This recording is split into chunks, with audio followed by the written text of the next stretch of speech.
Buat adik-adik semua, jangan lupa like video ini ya, dan jangan lupa subscribe. Halo, assalamualaikum warahmatullahi wabarakatuh. Apa kabar kalian semua? Semoga selalu dalam lindungan Allah Subhanahu wa Ta'ala. Hari ini saya akan masuk menggantikan Kanoval untuk mengajar teknik pengolahan audio video. Oh ya, selamat ya untuk anak-anak kelas 12. Kalian telah memasuki ke jenjang yang lebih serius lagi di tahap ini.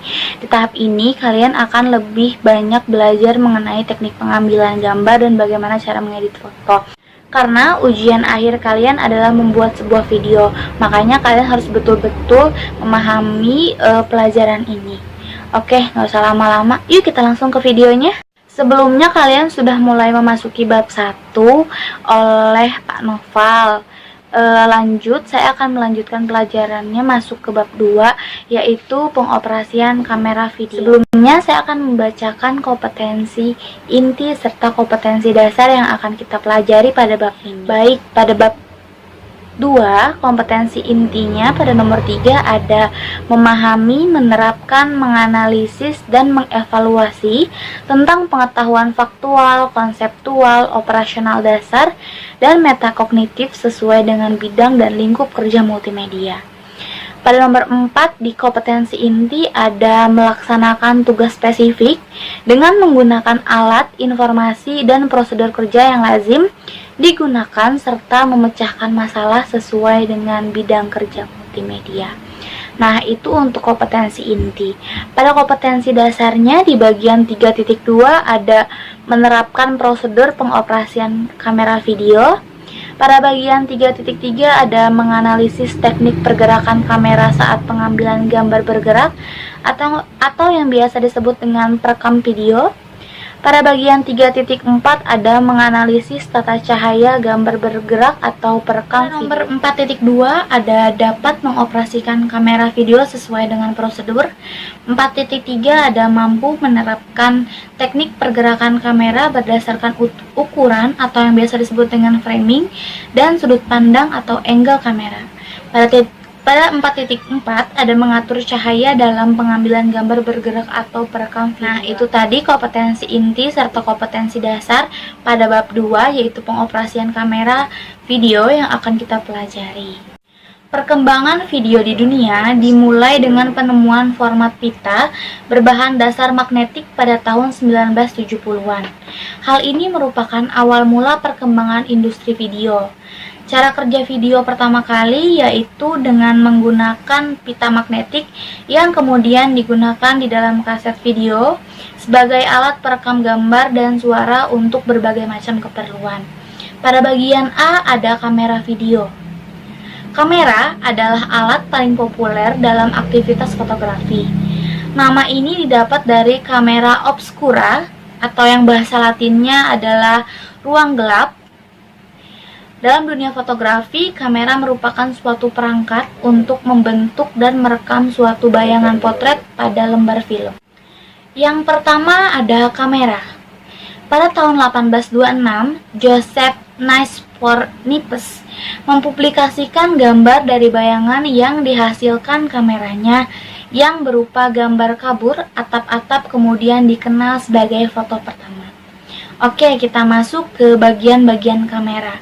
Mungkin di kelas 11 kalian sudah belajar mengenai bagian-bagian kamera, jenis-jenis kamera dalam pelajaran desain grafis percetakan.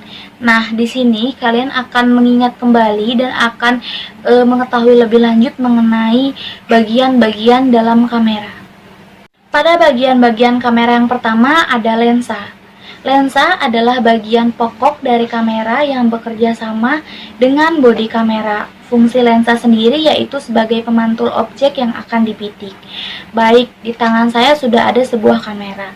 Ini kamera milik saya, mereknya Fujifilm.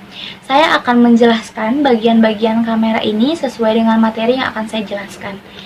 Karena tadi kita membahas mengenai lensa, lensa pada kamera saya ini terdapat di bagian depan. Nah, ini namanya lensa. Sama kan seperti gambar yang ada pada materi. Bagian kamera yang kedua ada grip. Grip yaitu bagian kamera yang menonjol di sebelah kanan dan berfungsi untuk pegangan kamera.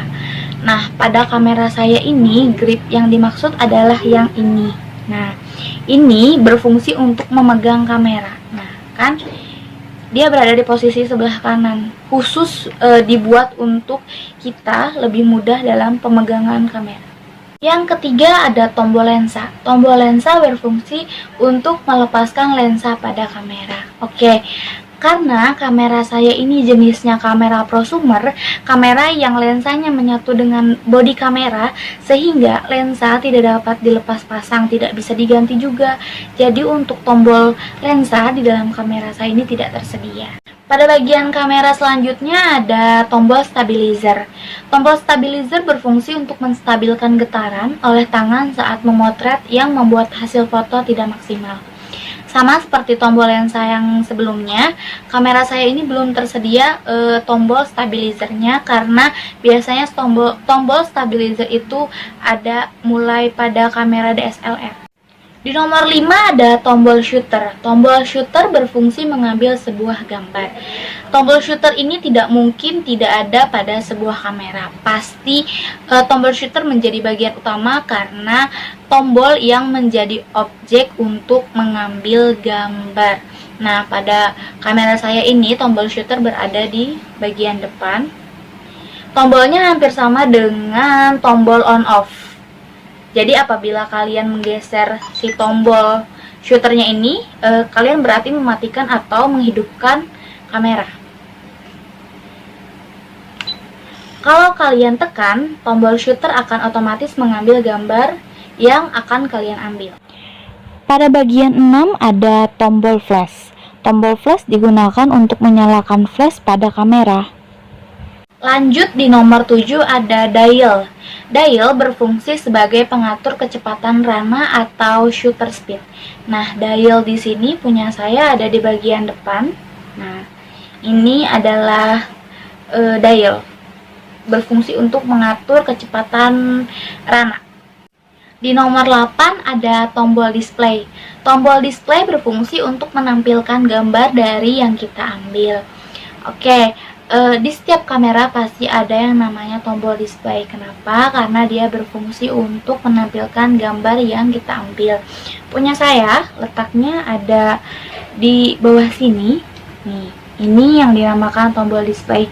Ada gambar seperti saat kita memutar video itu. Nah, nih. Nomor 9 ada thumb wheel. Thumb wheel merupakan tombol modus pemotretan. Pada kamera saya ada di bagian depan di samping tombol dial. Nah, ini yang namanya thumb wheel. Pada nomor 10 ada built-in flashlight, berfungsi untuk memberikan penerangan satu arah. Oke, seperti yang dilihat gambar tadi, di kamera di contoh punya saya, built-in flashlight ini ada di sini.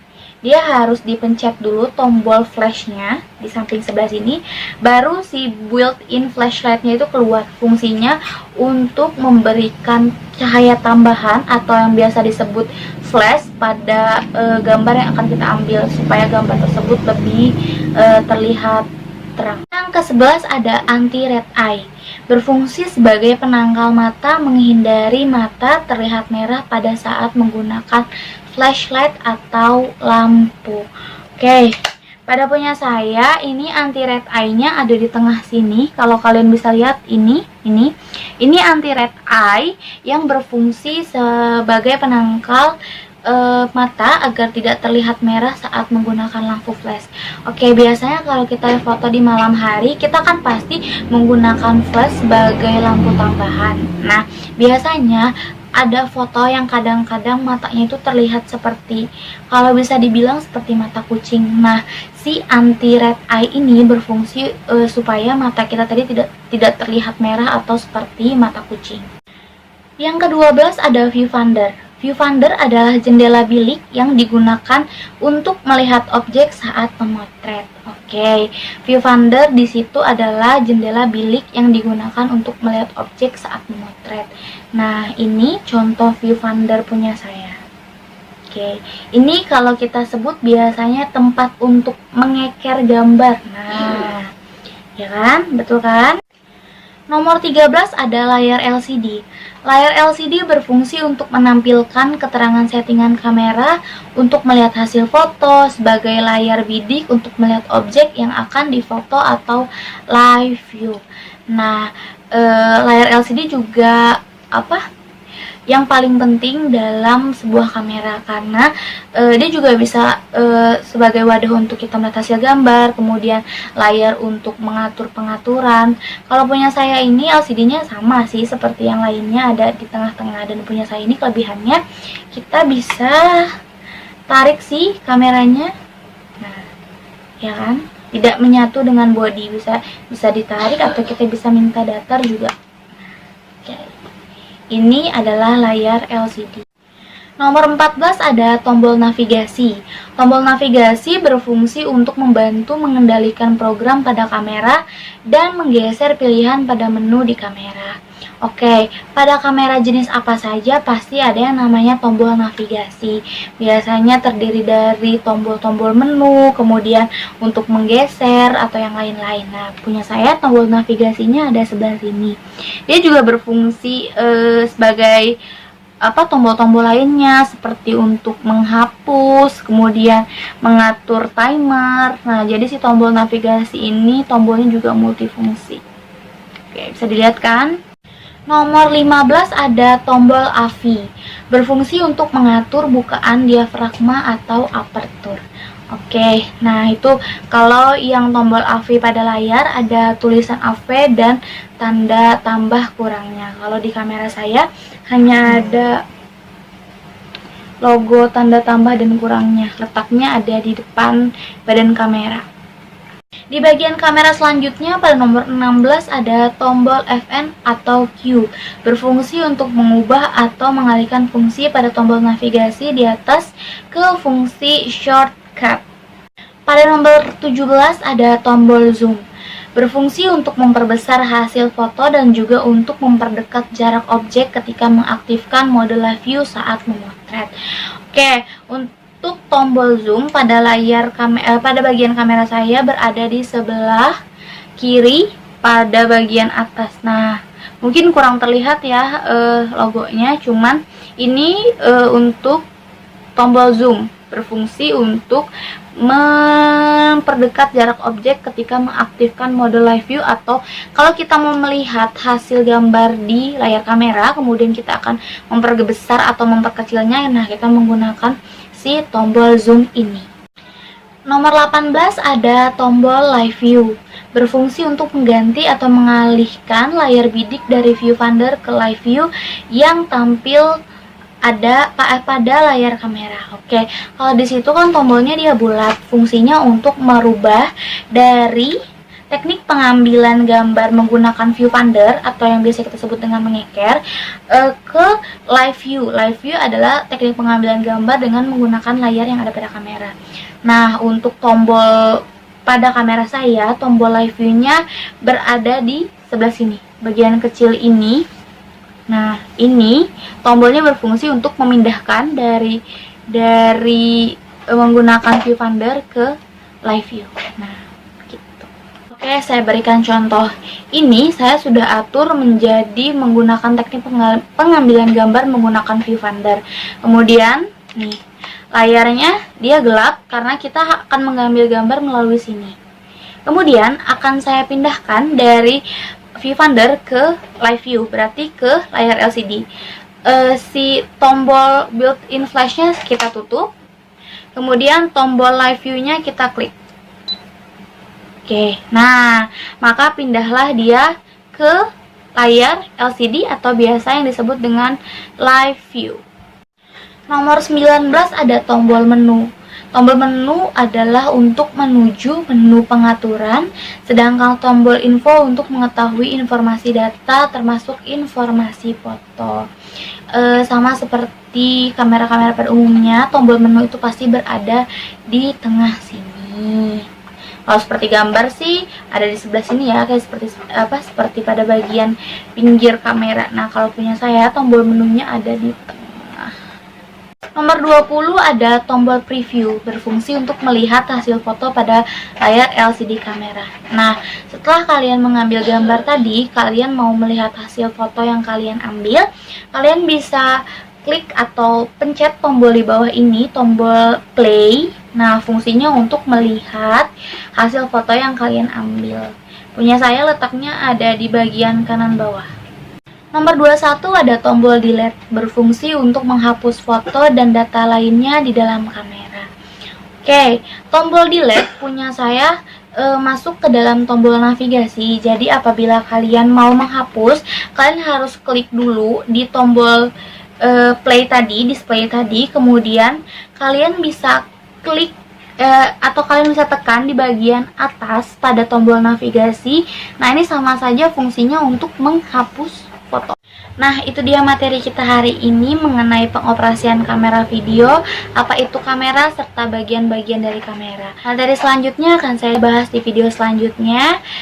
Sampai bertemu di video selanjutnya. Jangan lupa like video ini, kemudian jangan lupa subscribe channel YouTube SMK dan komen di bawah apabila kalian ada pertanyaan. Oke, itu dulu dari saya. Wassalamualaikum warahmatullahi wabarakatuh.